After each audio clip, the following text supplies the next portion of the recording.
बिस्मिल्लाहिर्रहमानिर्रहीम। सैयदा आयशा सिद्दीक़ा रज़ी अल्लाह ताला अन्हा बयान करती हैं कि एक मखज़ूमी औरत चीज़ें उधार लेकर इनकार कर दिया करती थी।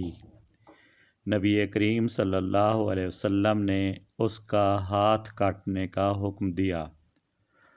उसके घर वाले सैयदना उसामा रज़ी अल्लाह ताला अन्हु के पास आए और आप सल्लल्लाहु अलैहि वसल्लम से मुआफ़ी की बात की तो सैयदना उसामा रज़ी अल्लाह ताला अन्हु ने नबी करीम सल्लल्लाहु अलैहि वसल्लम से बात की।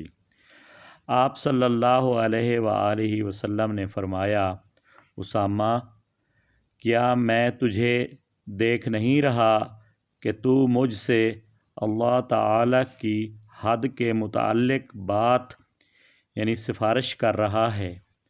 फिर नबी करीम सल्लल्लाहु अलैहि वसल्लम खुतबा के लिए खड़े हुए और इरशाद फरमाया, तुमसे पहले लोग इसी वजह से हिलाक हुए कि जब उनमें से बड़े ख़ानदान का कोई आदमी चोरी करता तो उसे छोड़ देते और जब कोई कमज़ोर आदमी चोरी करता तो उसके हाथ काट देते। उस ज़ात की कसम जिसके हाथ में मेरी जान है, अगर चोरी करने वाली फ़ातिमा बिन मोहम्मद होती तो मैं उसके भी हाथ काट देता।